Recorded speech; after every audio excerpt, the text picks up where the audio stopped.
Aniocha-Oshimili bani umunne mo no n'obodo Igbo wasumutibe gwunu tekwada fu ya nenu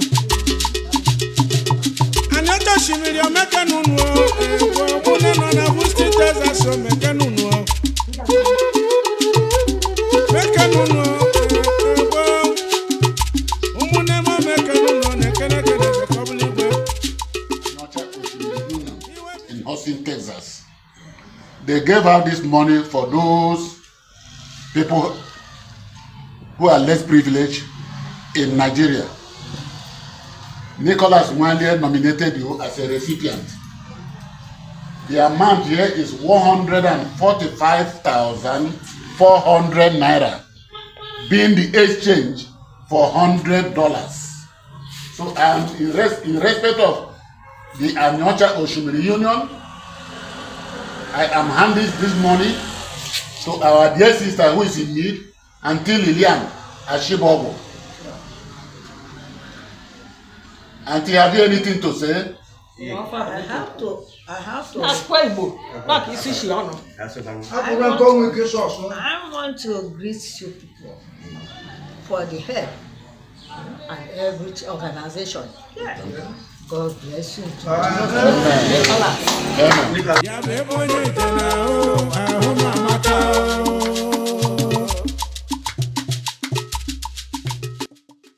Ndị be anyị ana m ekene unu afa mbụ Junior Odu ana m ekene Aniocha-Oshimili for financial support unu support ụlọ m n'ọlụ ugbo m ana m ekene mama m nke nọ na USA nke mere ka ngọzi a lụta m aka ana m aga ọfọ n'ogologo ndụ na ahụ isi ike n'isi unu niile unu si weta ego a Chineke ga-akwụchiri unu ya azụ mmeji plus mmeji na-ayọkwa Chineke ife ọbụla unu tinyere aka ngọzi n'elu ngọzi afa Kraịst bụ onye nwe anyị.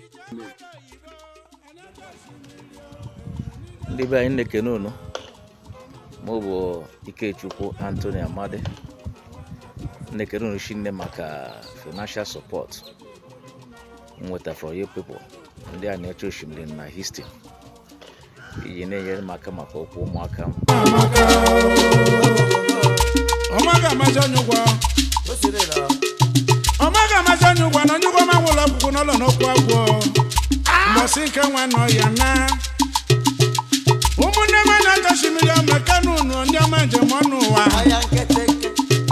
ụmụnne m omekenunu aka onye nwere ine n'ụwa ya nyere m nwanne ahụ mbọsị nke nwa nọ ya na ụmụ ibe nye ka bụrụ ọfụfụ ndị ụmụnne m daalụ nọ ndị dị Okpanam na ụmụ ndị ada daalụ nọ n'ife unu nye mụ na ụmụ ọgọdị adị m nọ very grateful. Chukwu ga-agọzi unu ofu na ofu ngọzi esi n'ụlọ ụlọ ndị Anioma niile Oshimili ana m ekene unu ego unu nye anyị tụrụ Chukwudị nwanne m bụ adịbụ olugo anyị aka anyị si daalụ nọ unu ga-aga n'ihu Chukwu nye unu niile na ụmụ unu divine speed in Jesus' name. My name is Benue Mesoma Elizabeth. Thank you, mommies and daddy. We are grateful.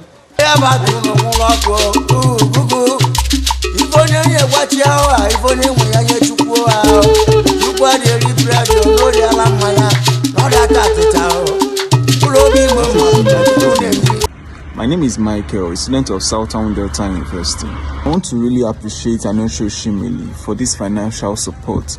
It has given me peace of mind as I'm preparing for my exams, and I pray that God Almighty replenishes all your pockets and keep you all in good health.